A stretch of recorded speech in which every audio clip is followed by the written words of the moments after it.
The Jack Benny Program, transcribed, presented by Lucky Strike.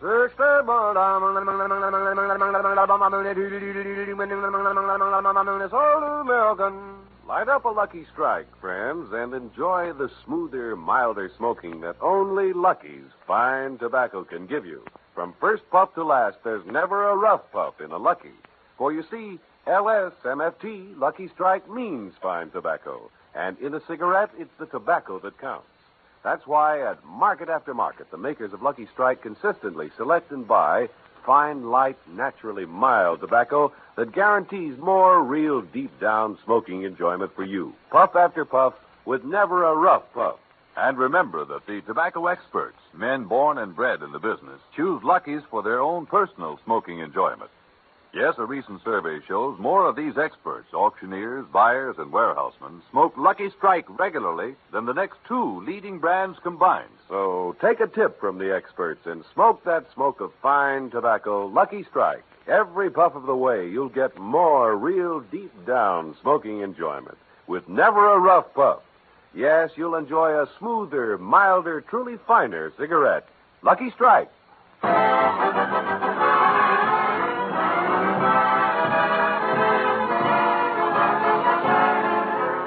Lucky Strike program starring Jack Benny with Mary Livingston, Phil Harris, Rochester, Dennis Day, and yours truly, Don Wilson.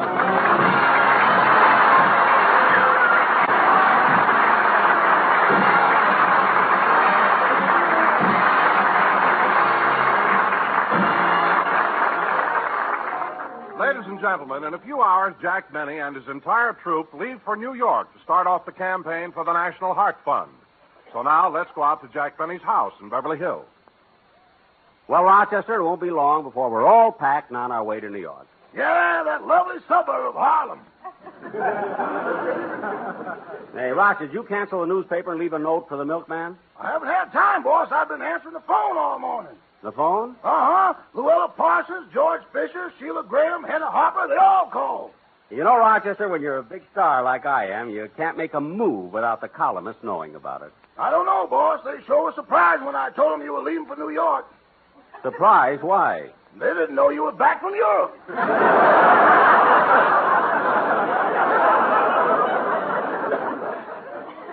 Well, that I can't understand at all. Rochester, if those columnists didn't know I was back from Europe, why did they call the house? To verify a rumor. What rumor? They heard you were switching to CBS.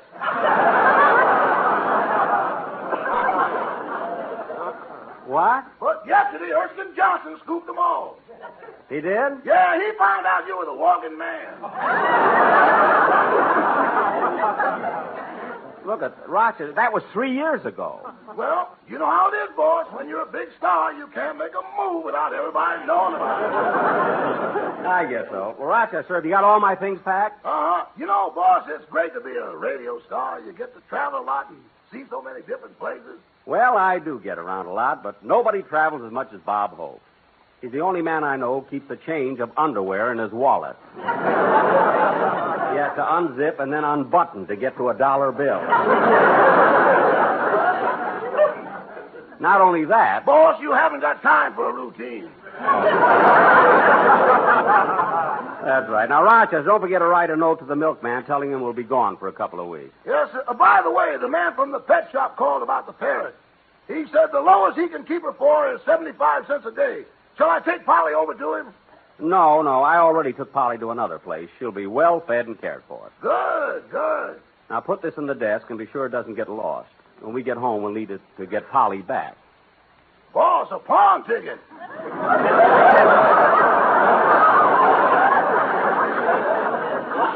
She'll be fed and well cared for. That's the law. And Rochester, put this $2 in the same envelope with the pawn ticket. $2? Is that all the pawnbroker gave me for Polly? I would have got more if she kept her mouth shut. Stupid parrot. Now, Rochester, write that note to the... I'll get it. Hello? Hiya, Jackson. You all set to bounce down to the station to make for that choo-choo to the big town. This is Phil. Oh, I'm so glad you told me. You know, when I picked up the phone and a voice said, "Hiya, Jackson, are you all set to bounce down to the station and make with the choo-choo to the big town?" I was sure it was Anthony Eden. Phil, are you packed? Yes, sir. I'm taking 3 trunks, 4 handbags, and 5 valises, and they're all full. How come you're taking so many clothes? Clothes? Holy smoke, I knew I forgot something.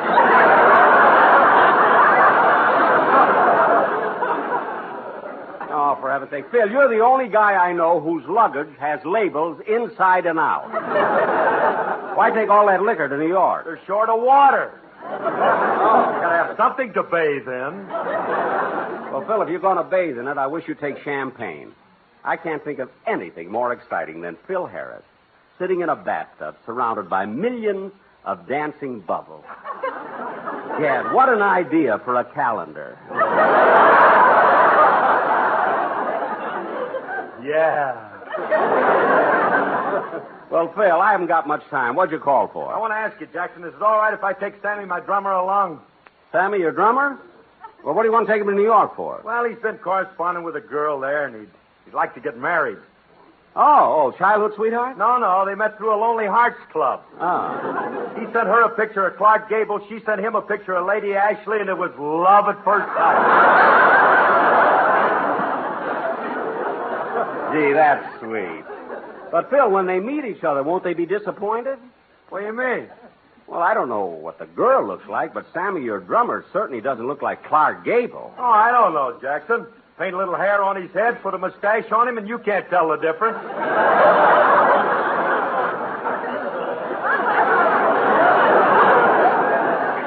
You mean between him and Gable? No, between him and the girl.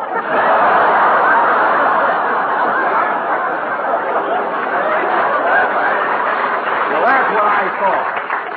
Well, Phil, if Sammy wants to go to New York to get married, you can take him with you. Bless you, Cupid. All right. Now, when you get on the train, see that all of your... Wait a minute, Jackson, wait a minute. Hey, you, can't you hear the buzzer? Go answer the door. Now, what were you saying, Jackson? Phil, who are you talking to? Alice. Now, what were you talking about? Wait a minute. Huh? Phil, does Alice let you talk to her like that? Jackson, as long as I talk to her, she's happy.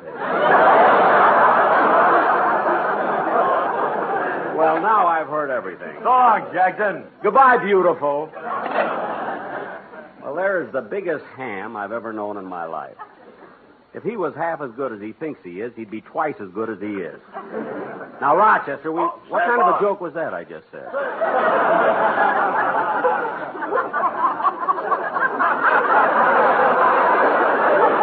I've got one lousy joke, and that's no good. Now, Rochester, we better start with... Say, boss, What? while you're on the phone, Mr. Wilson and the Sportsman Quartet came in. Oh, hello, Don. Hello, Jack. Hiya, boys. Say, Don, are you all packed and ready to go? I sure am. Well, it won't be long before we... Don, what have you got under your coat? Oh, it's nothing, Jack. But, Don, I see a little bulge around your waist. Now, open your coat. Well, all right. Well, what do you know? A trunk.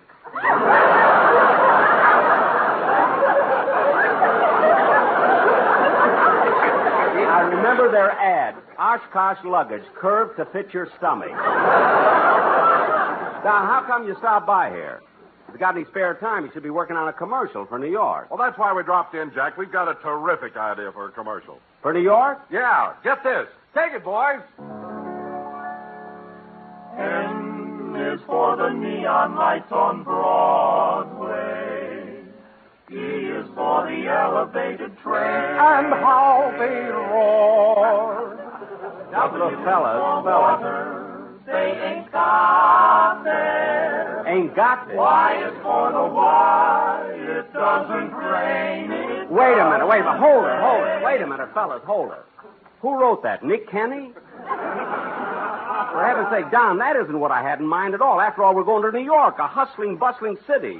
Let's have something fast and peppy. Well, what would you suggest, Jack? There's so many things to sing about in New York. Broadway, Times Square, 42nd Street. 42nd Street? Well, we've got one on that. Okay, boys, take it. Hear the beat of dancing feet. It's a song we love, the melody of 42nd Street. Come with us, our friends will greet. On the avenue, we're taking you to 42nd Street. They smoke Lucky's, good old Lucky's, we mean Lucky Strike. Pat and Joe and Nat and Mo say that's the one they like. Sure enough, there's no rough puff. Not a rough puff, tough puff, they repeat on 42nd Street.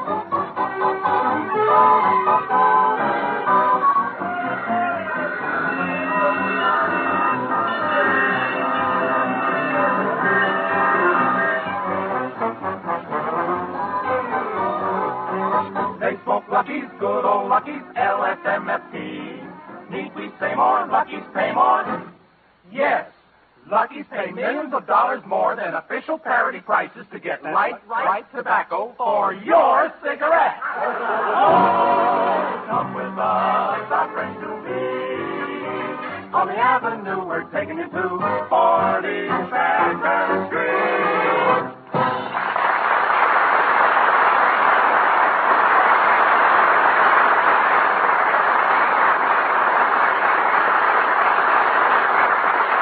That was wonderful, Don. That's exactly what I want. Now, that'll be just fine. All right, Jack. See you on the train. Come on, fellas.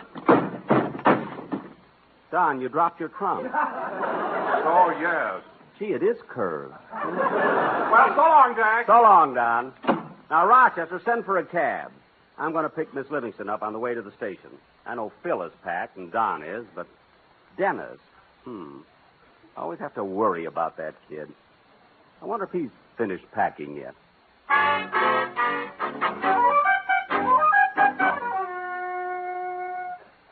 Oh, Mother, will you come in here, please? In a minute. Oh, just think. My son is preparing to go to New York. In a short time, he'll be 3,000 miles away from me. I don't want him to know how I feel. I better wipe this smile off of my face. Mother, coming. Now, Dennis, when you get on the train, the first thing you... Dennis, why are you lying up there on the mantelpiece? I'm practicing how to sleep in an upper berth. Upper berth? Oh, Mother, if it's good enough for Mr. Benny, it's good enough for me. Mr. Benny sleeps in an upper berth? The same one. No! Yeah, the last time I shared one with him, I couldn't get any sleep at all. All night long, it was talk, talk, talk, talk, talk, talk. Mr. Benny? No, it was Paris.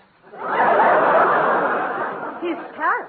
No wonder you were annoyed with all that talk. In Kansas City, I woke up with an egg in my hair.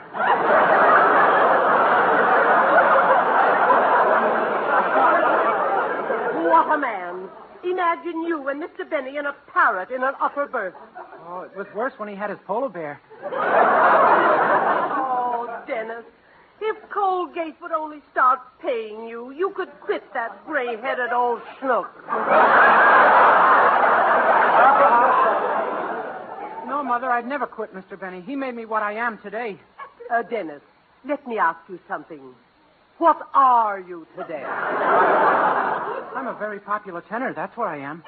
Well, if you're so popular, why are they making Phil Regan minister to Ireland?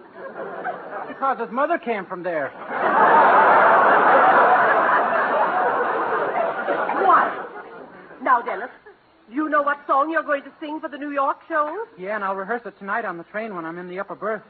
How can you rehearse in an upper berth? The orchestra's in the lower. Oh, well, I want to hear the song now, so sing it. Okay, Mom.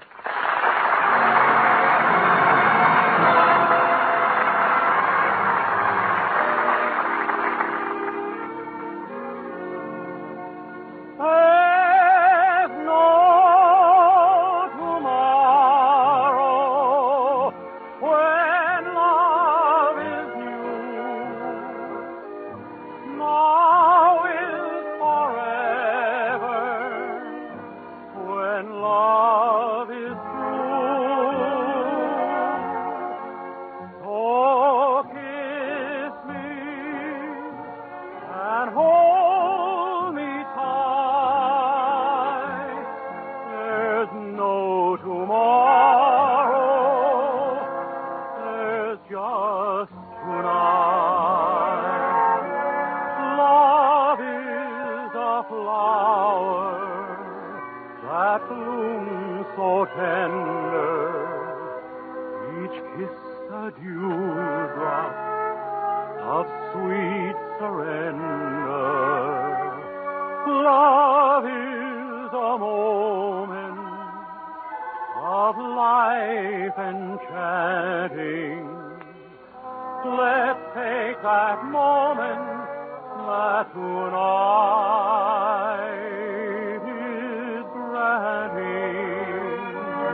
York. Don't forget. Oh, I'll get it, Mother.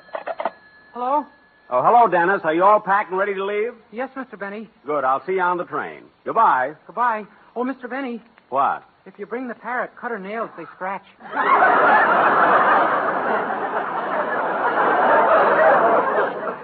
Look, I'm not bringing the parrot. Then cut yours. I will. Goodbye. Rochester. Boss, the cab is waiting out front. Oh, well then, Rochester, you take care of the luggage. I'm going to take the cab and pick up Miss Livingston.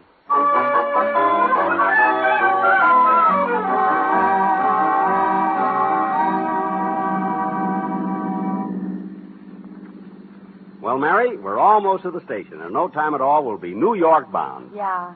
Say, Jack, I'm going to live at the Sherry Netherlands. Where are you going to stay in New York? The usual place, the Acme Plaza Hotel. Oh, Jack, not that awful joint. Oh, it isn't so bad, Mary, now that they've put in a heating system. Some heating system. You step into the lobby and the clerk hits you in the face with a hot towel. Mary, that towel comes from the Waldorf Astoria, and that's class. Sister. Say, Mary, when we get to New York, are you going over to visit your folks? Oh, I sure am. As a matter of fact, I received a letter from them this morning. Your mother and father? Well, what do the Ichabod and Mr. Toad of Plainfield have to say? I've got the letter right here in my purse. You got a cold, too. Here it is. Go ahead and read it. Okay. My darling daughter, Mary, I would like to make this letter a lot more personal, but your father's leaning over my shoulder. I would tell him to go away, but this is a cold night, and it feels good when he breathes down the back of my neck. Why did you try a hot towel from the Waldorf Astoria? Too bad I didn't think about writing this letter New Year's Eve. On that night, your father's breath could have kept me warm and given me a Tony at the same time.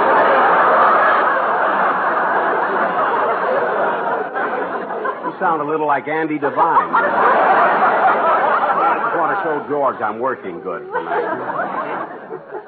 Mary, dear, isn't it a shame that you're coming east on the same day your Uncle Lou has to leave on a trip? If your trains pass and you wave at him and two hands wave back, one belongs to the deputy sheriff.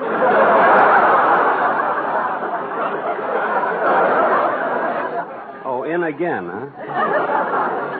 This time, your Uncle Lou was innocent. Oh, sure. It seems that last Tuesday at midnight, he broke into the First National Bank. He's innocent. As he stood there in front of the vault with a blowtorch in one hand and a bottle of nitroglycerin in the other, two policemen grabbed him. They wouldn't believe he was making a deposit.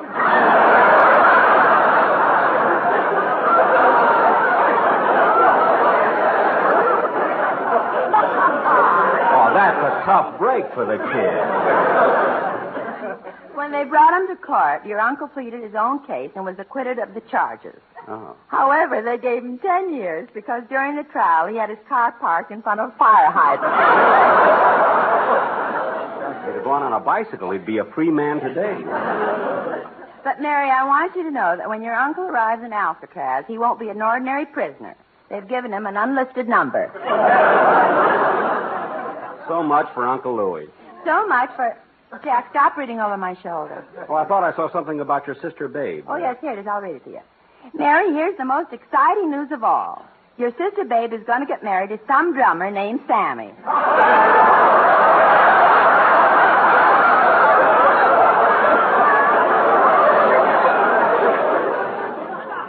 No. I don't know how Babe met him, but she insists on me calling her Lady Ashley.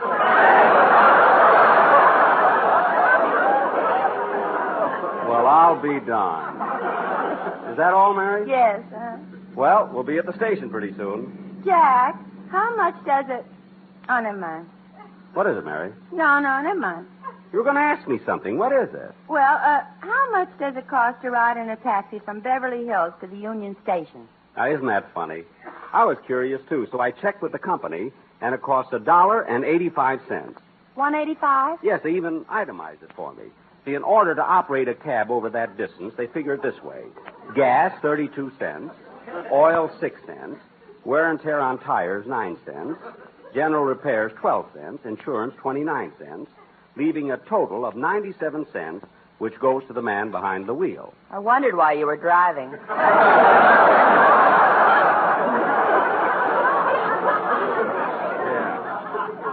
Hey, cabby, how do you like the way I... Isn't that cute, Mary? He's fast asleep on the back seat. Cabby, wake up. We'll soon be at the Union Station.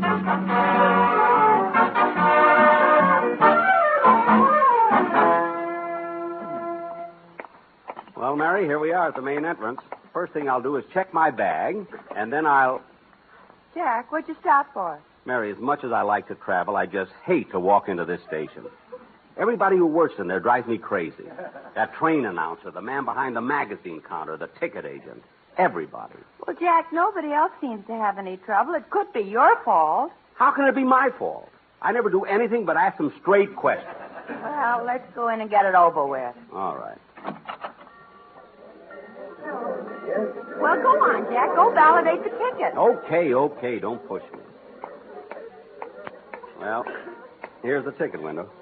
Oh, mister. May I help you, sir? Now, wait a minute. All I said... Huh? I said, may I help you, sir? Yes. Yeah, I'd like to have you validate my ticket. Why, certainly. There you are, sir, and may you have a very pleasant trip.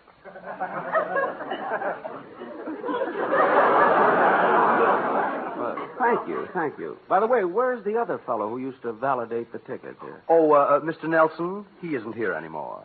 You see, Mary, he's not here anymore, so it wasn't my fault at all. I guess not, Jack. Attention, please. The Super Chief for Albuquerque, Kansas City, Chicago, and New York, now loading on track 7. Hey, that train announcer wasn't silly at all, was he? Something wrong, sir? No. I was just thinking, that train announcer, he's new, isn't he? Yes, he is. The other fellow isn't here anymore. Well, good. You know, Mary, this is the first time I've ever enjoyed going through this Union Station. Attention, please. The Super Chief now departing. All aboard. We better hurry, Jack. That's our train. Right behind you, Mary.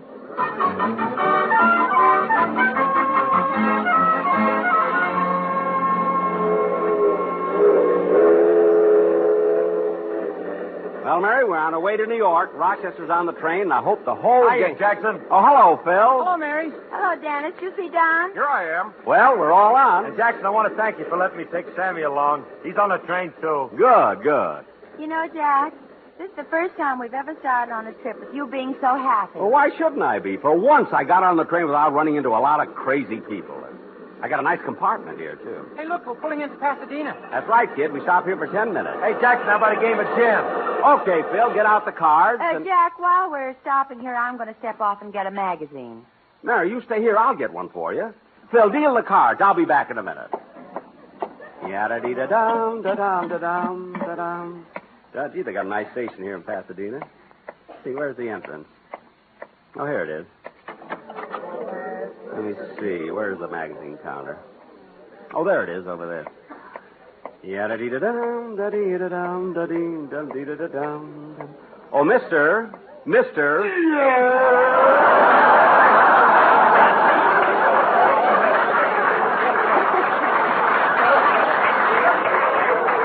Oh, no. Train leaving on track 5 for Anaheim.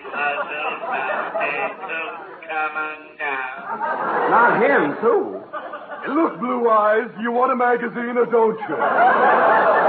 Well, certainly. That's why I got... Leaving on track 3 for all points south and Tennessee. Well, shut my mouth, the magnolia tree.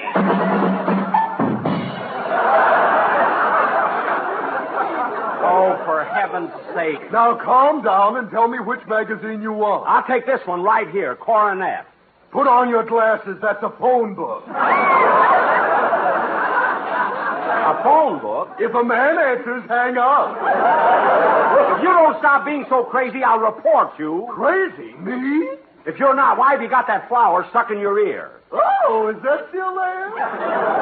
What? I was afloat in the Rose Parade. Look, mister, I don't understand you at all. Do you enjoy aggravating me? Ooh, do I?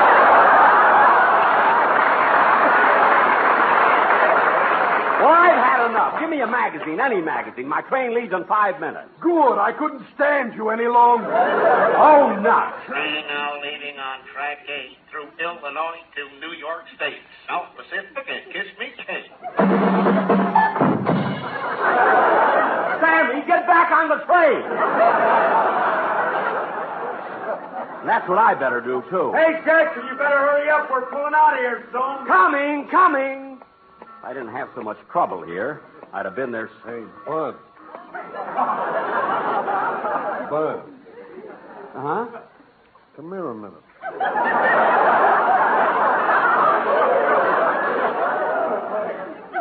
Look, I'm in a hurry. Where you going? New York. What train you taking? The Super Chief. Uh-uh. What? Take the El Capitan. But I got my tickets on the Super Chief. The El Capitan will beat it into Kansas City by 3 lengths.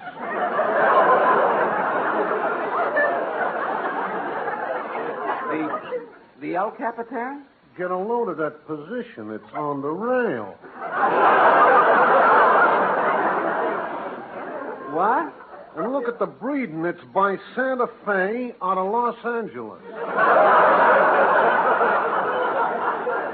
Gee, maybe I could. Jack, you better hurry. Okay, Mary. I'm sorry, mister, but I'm not taking the El Capitan. I'm going to stay on the Super Chief. Well, okay, if you want to take a chance on a sleeper.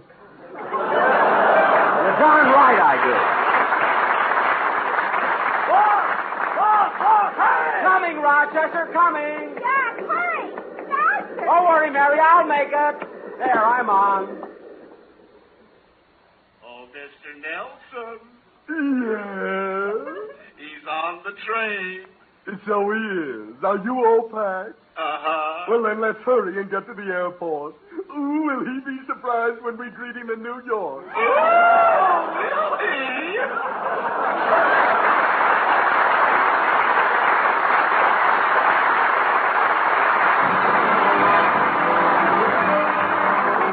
We'll be back in just a moment, but first... LSMFT.